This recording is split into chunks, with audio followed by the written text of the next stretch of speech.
Hello, I'm Amelia, 23 years old, currently living with my parents in Manchester, while finishing my final year studying English literature. You'd think life would be simple now. Study, pass exams, and finally graduate. But no, it's not that easy. The main reason? My older sister, Fiona, and her twins.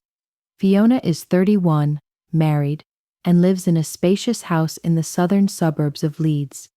It sounds like she would manage her own family, especially the kids. But no. In my family, things rarely follow common sense. Ever since her twins were born 5 years ago, I somehow became the unpaid nanny, though I never volunteered. I still vividly remember the first time. I had just started university when Fiona showed up at our door with 2 tiny babies and a nappy bag the size of a suitcase. "Amelia, I have a super important meeting. Could you watch them for just an hour?" she pleaded. I nodded, thinking it would be simple, just naps and the occasional nappy change. I had no idea that 1 hour would stretch into the whole afternoon. Before I knew it, the sun had set, and I was exhausted from changing diapers, feeding, and calming 2 babies who wouldn't stop crying. Fiona returned with shopping bags from Harrods, a beaming smile, and a breezy, "You're a natural with kids."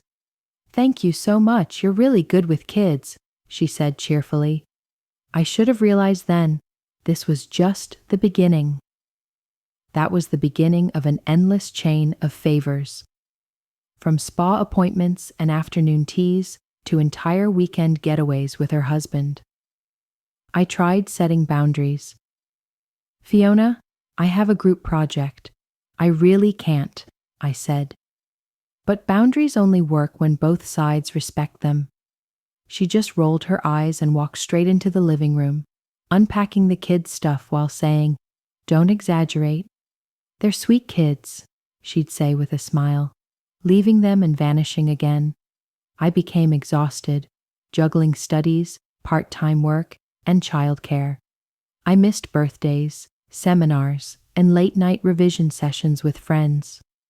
One weekend, after the 3rd time my sister dropped her kids off without notice, I finally snapped. "Fiona, I haven't seen my friends all week," I complained. She just shrugged. "Well, the twins love being with you." "They might love it, but what's the cost?" As graduation approached, I wondered, would she ever stop leaning on me like this? Or would I still be babysitting at 30? "I need time for myself too," I said, hoping she'd understand. She rolled her eyes. "What do you mean? You've got loads of free time. Kids aren't that demanding." She grabbed her bag and headed for the door. "Besides, sisters help each other, don't they?" That was her go-to line whenever I pushed back. Every time I said I had class, homework, or simply wanted to hang out with my friends, she reminded me that sisters help each other. To Fiona, that meant I had to be available, while she never had to ask. It was more important than family, and so my life kept repeating in a never-ending cycle, month after month, year after year. My university life was nothing like anyone else's. While my friends partied, I changed diapers. I wrote essays with one hand while rocking a crying child with the other. The twins grew from fragile babies to hyper toddlers, but Fiona's expectations stayed the same. "They're easier now," she'd say. "They walk, they talk. It's like having little mates around." But 5-year-olds still need constant watching. They were chaos, climbing furniture, drawing on walls with markers. Babysitting them was never the walk in the park, she claimed. Finally, after 4 exhausting years, graduation came and went. I'd officially finished university. To celebrate, my friends and I met at the Grey Fox Cafe, our usual spot for cramming and dreaming. "So, what's everyone doing next?" Eliza asked, stirring her bubble tea. "I've got an idea," Becky said. "Before we all scatter, we need one last big adventure." "How about Scotland?" I suggested. I'd always wanted to see the Highlands. The idea caught fire. Everyone was instantly on board. We laughed, searched for flights, and browsed Airbnbs. For the first time in years, I felt excited for me, not out of obligation. I couldn't believe this was actually happening. My gran had gifted me £8,000 for graduation. My travel dream was finally within reach. "Look at this," Zara shouted. "If we book now, the flights are dirt cheap." After hours of planning, we had flights, rooms, and a rough itinerary. The trip was just weeks away. I could hardly sleep from excitement. I was beyond excited. That evening, I got home to find my parents had invited Fiona's family for dinner. I couldn't wait to share my news. "We're going to Scotland." Fiona's fork hit her plate with a loud clang. Her eyes widened at me. "Exactly when are you planning to leave?" Fiona asked, her voice ice cold. "Second week of July," I said, taking another bite of Mum's shepherd's pie. "We found some really cheap tickets." Fiona's face darkened. "Second week of July? Are you kidding me?" I looked up, startled. "What's wrong with that timing?" "That's when Oliver and I are on holiday. You know that. You did this on purpose," she practically screamed. "Don't play dumb. You're trying to get out of babysitting. Don't play dumb. You're trying to get out of babysitting." I put my fork down, appetite gone. "Fiona, I genuinely didn't know about your trip. It wasn't intentional." "Then cancel it," she said firmly. "Scotland will still be there. We've already booked everything. I need you to watch the twins." "I can't cancel," I said, trying to stay calm. "We've already paid for flights, the Airbnb, everything. This is our last chance to go somewhere before graduation." Amelia rolled her eyes. "Your friends aren't going anywhere. Oliver and I need time away. You have to stay."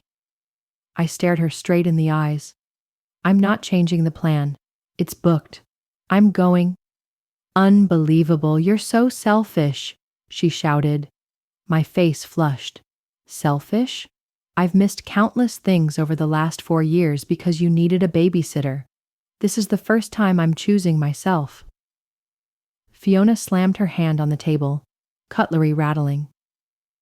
"Have you even thought about the kids? Mum and Dad are too busy. I only have you." I opened my mouth to answer, but she cut me off. "You know that." I stared at her, my heart pounding. I knew what she wanted, for me to cave, like always. But not this time. This time, I was choosing me. I saw Dad quietly pushing food around on his plate, avoiding my eyes. He had looked tired lately. That was true, but I knew what Fiona was doing, twisting the situation to get her way, like she always did.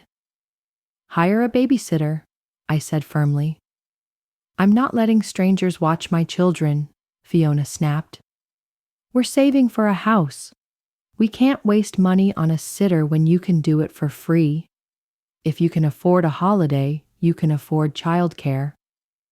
"This trip matters for my marriage," she said, softening to her usual guilt trip tone. "I thought you'd understand." Then her tone softened into her usual guilt-tripping voice. "It's really not a big deal, Fiona. You just need to stay with the kids like always. Nothing's changed." I crossed my arms. "I do understand, and I'm still going." "Fiona, don't." I stood up. "I've sacrificed enough. I don't owe anyone my time, but not anymore. You're not going to guilt me into giving up this trip." "It's family duty," she shouted. "What about your responsibility as a parent?" I said, my voice rising. "It's not my job to babysit for free every time you need help. If you need someone to watch the kids, hire someone." I took a deep breath and looked her in the eye. "I'm going to Scotland with my friends, and that's final." Fiona's face was flushed. She looked like she was about to say something else, but I didn't wait. I turned and walked away from the table, my heart pounding. For too long, I'd let her control my life with guilt and the idea of family duty. But not this time. This time, I was choosing myself. The calm before the storm. The next 2 weeks passed in a strange, unusually quiet way. My parents didn't intervene in the fight between me and Fiona. They just said the two of us needed to work it out. But Fiona went completely silent. No calls, no texts, no surprise visits with the kids. I should have felt relief, but it was more like the silence before a storm. The day before the trip, while checking my packing list, I realized I'd forgotten a few things. "Mom, I'm running to the shops real quick," I shouted, grabbing my car keys. "Just need to grab a few last things for tomorrow."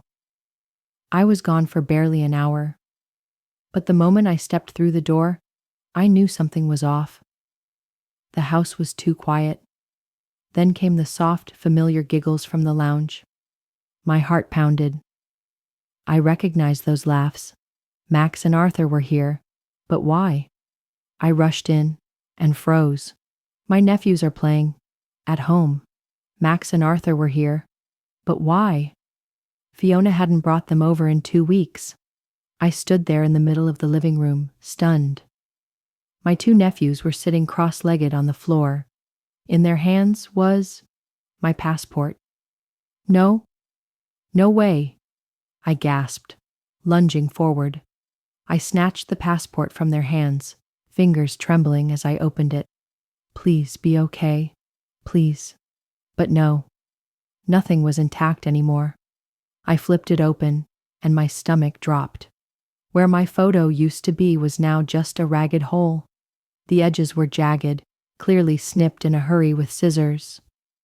Inside pages were covered in garish marker ink, red, purple, neon blue, smudged so thoroughly that the visa stamps and official seals were barely legible. I started screaming. I couldn't hold it in. All the stress, all the hope I'd built up over the past months, vanished in a blink. I clutched the ruined passport to my chest, tears streaming down my face. My passport. I collapsed onto the sofa, trembling. This couldn't be happening. Not when I was less than a day away from leaving London. My screams echoed through the small rented house in Brighton, shredding my dreams of a fresh start in Scotland. Through my tears, I realized something else. No adults were around. Who had left the twins home alone? And where had they found scissors? Before I could process anything further, Mum, my stepdad, and Fiona burst into the living room, drawn by the noise. I held up the shredded passport, hands shaking. "Look what they did," I sobbed. "They destroyed my passport." Fiona didn't look shocked or guilty. She just folded her arms, sighed like she was critiquing a lazy student. "Amelia, you really should be more careful with important things." Her tone dripped with sarcasm. I stood up, eyes wide. "Are you serious right now? How many times have I told you not to leave your stuff lying around where the kids can reach?" Fiona went on, shaking her head like this was all my fault. Then she turned to my parents, voice now calm. "You know Amelia's a bit scatterbrained. She probably left the passport lying somewhere. The kids were just curious, that's all." I yelled, "You really think I'd leave my passport within their reach?" I jumped up from the couch, shaking with rage. "No way. You think you can blame me again? I never leave my stuff lying around, especially when those two are here." I spoke with conviction. I had learned that lesson after 5 years of babysitting them. Fiona raised an eyebrow, feigning surprise. "Oh? Looks like you didn't learn it well enough then." Unbelievable, coming from her. "The kids were with me. Why entrust your precious twins to someone you think is irresponsible?" My parents stood silent between us, their eyes darting back and forth like they were watching a tennis match. Mom looked anxious, Dad's hands clenched tightly at his sides. They had never seen me this angry, and I wasn't done yet. One more thing, I continued, my fury boiling inside me like a storm ready to erupt. My passport was in my suitcase, a suitcase with a lock. Inside, it was in a zippered security pouch within a folder along with other documents. I stared at Fiona. Are you seriously trying to tell me that 3 5-year-olds somehow managed to unlock all of that on their own? For a split second, something flickered in her eyes. Fear. But it vanished just as quickly, replaced by her usual calm, innocent expression. The same one she used every time she tricked me into babysitting just for a few hours, which always turned into days. Kids can do surprising things when they want to, but now's not the time to blame, she said smoothly. The fact is, you weren't careful. I felt sick. She'd never admit it. She crossed her arms and shrugged. The twins are only 5, Amelia.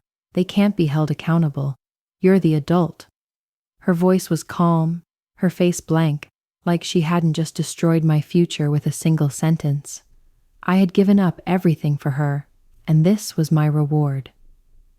Fiona turned to my parents, smiling sweetly. Since Amelia can't go to Scotland, maybe she could watch the kids while Tom and I go on holiday instead. Then she flashed that sickeningly sweet smile, the one she always used when dumping her responsibilities onto me. The room spun. I dropped back onto the couch, sobbing. Through my tears, I suddenly realized she thought she'd won. But this time she was wrong. The truth would come out. I saw Mom stunned and Dad grinding his teeth. In the corner, the twins stood unusually quiet, their little faces confused as they watched the argument unfold. They kept glancing from Fiona to me, as if wondering whether they had done something wrong. Time felt frozen, though it had probably only been minutes. My chest still ached, but I finally caught my breath. A strange calm settled over me, the kind that comes after a storm when you realize you have nothing left to lose. I looked straight at Dad, voice shaky but firm. Dad, Fiona did this. She planned it. Fiona burst out laughing, a mocking sound like a knife slicing through the air. Oh, please, Amelia. You can't throw around accusations like that without proof. Do you have any proof? She was overly confident, the kind of confidence that comes from never facing consequences. But this time, something had changed. Her smug face made my hands tremble with rage. I was about to say something, but before I could speak, Dad stepped forward, more serious than I'd ever seen him. Max, Arthur, come over here for a moment. The twins hesitated, then stepped closer. He knelt down, his eyes now stern. Can you tell me where you got Aunt Amelia's passport from? The boys glanced at each other. Then Max stepped forward, eager to speak. Mummy gave it to us, he said. She said it was a secret game to surprise Aunt Fiona. Arthur nodded quickly, not wanting to be left out. She said the photo was ugly, so we should draw a nicer one. I was speechless. She gave us scissors and marker pens too, Max added. A heavy silence filled the room. The only sound was the slow ticking of the old grandfather clock in the corner. I turned to look at Fiona. She was a ghost pale. For the first time, my sister, always in control, was lost for words. My mother stood frozen, her hand over her mouth, as if she were seeing us clearly for the very first time. Dad's face had hardened into stone. His initial patience was gone. In its place was something else, a look that told me things would never be the same again. That night, everything changed. I had never seen Fiona afraid before, but now she was truly panicked, and what happened next will be etched in my memory forever. My father, his fists clenched, finally spoke, voice filled with fury. What on earth were you thinking, Fiona? His voice thundered through our old Richmond home. The twins clung to each other, trembling. You used your own children to sabotage your sister's plans? Fiona stepped back, her face ashen. Dad, I didn't. Don't you dare make excuses, he shouted, pointing at her, his voice trembling with anger. This is not a child's joke. You destroyed your sister's passport. You manipulated your own sibling to sabotage Amelia's trip. Mum held the boys, shielding them from the storm. I remained seated, frozen. We've always been there for you, Fiona. Your mother and I have done everything for you. Amelia gave up her youth to look after your kids. And this is how you repay her? Fiona stammered. I just wanted... Dad laughed bitterly. Only wanted to? You went way beyond any limit. His voice dropped, colder, sharper. That house fund we promised? It's off the table. No, Dad, please. That £400,000 will go to Amelia, to start a new life, away from you. Fiona burst into sobs, mascara streaking down her cheeks. She turned to Mum, but Mom just shook her head, her voice full of disappointment. I am truly disappointed in you, Fiona. I never thought you'd do something like this. I don't even recognize you anymore. The living room fell silent. The mutilated passport lay on the coffee table, a living testament to betrayal. Then my phone rang. It was Eliza. After hearing the story, she simply said, We'll rebook. Passports can be replaced. We'll wait. I heard the voices of our friends behind her. We'll all wait. I had lost the trip, but I had gained my freedom, and that was worth more than any vacation. A trip worth waiting for. I burst into tears, but this time not out of despair. You really will wait for me? I asked. Of course, Becky replied. Paris isn't going anywhere. Zara started checking schedules. We can adjust most of it. Most airlines and hotels have flexible policies, she said. We might incur a small fee, but it's worth going together. Their support meant everything to me. While my sister tried to ruin my dream, they pulled me back from the edge. I hadn't just reclaimed the trip. I had reclaimed myself. Sometimes, it's the people who choose to stay by your side, who refuse to let your dreams be destroyed by someone else's selfishness. Finally, Scotland. Months later, I was finally boarding a flight to France, a brand new passport in hand. My incredible friends managed to rebook almost everything with barely any extra cost. Still feels like a dream, Eliza said as the plane began to taxi. I held her hand, overwhelmed with gratitude for those who stood by me. Scotland exceeded everything I had imagined. We wandered down the cobbled streets of Bordeaux, enchanted by the vintage shop fronts. In Arles, we watched the sunset over the Rhône River, golden light melting into the water. One afternoon in Aix-en-Provence, Becky took a bite of her tart and sighed, "Just this moment is enough." Zara burst out laughing at the photos. These will fuel my Instagram for a year. But the best part wasn't the sights. It was the freedom. For the first time in years, I wasn't afraid of the phone ringing.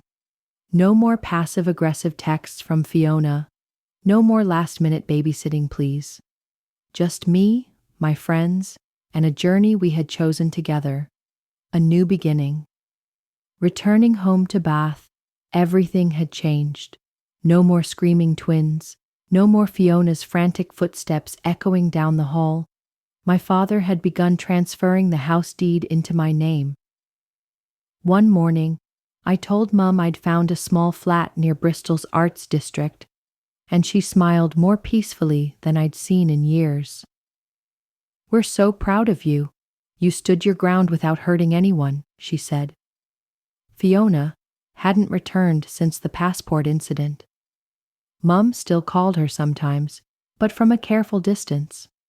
According to her, Fiona had left her museum job to stay home with the twins. But we all knew the truth. She no longer had anyone left to exploit. She's learning to be a real mother, Mom said. Better late than never. Dad was unbending. Every action has consequences. She's not a child anymore. She chose to betray her sister. According to Mom, the twins still asked about me from time to time. I missed them. But I knew that keeping my distance was the right thing for now. Maybe one day, when they're older, we can have a relationship not shaped by their mother's manipulation. A new beginning. I'm starting to build a life that's truly my own. The trip to Scotland gave me more than memories. It woke me up. My new flat is a haven, the first place that's wholly mine. No one shows up unannounced. No one makes demands. No one makes me feel like I exist to fill their gaps. At last, I'm living for myself. You know the best part? I asked my friends at our Friday night dinner. They looked at me, waiting. For the first time, I feel like I'm the main character in my own story. Sometimes guilt still creeps in. I think about the cracks in my family, the kids, Dad's coldness. But then I remember the passport, the way Fiona tried to trap me again. And I know I did the right thing. Fiona may have lost a babysitter, but I gained something far more valuable: freedom.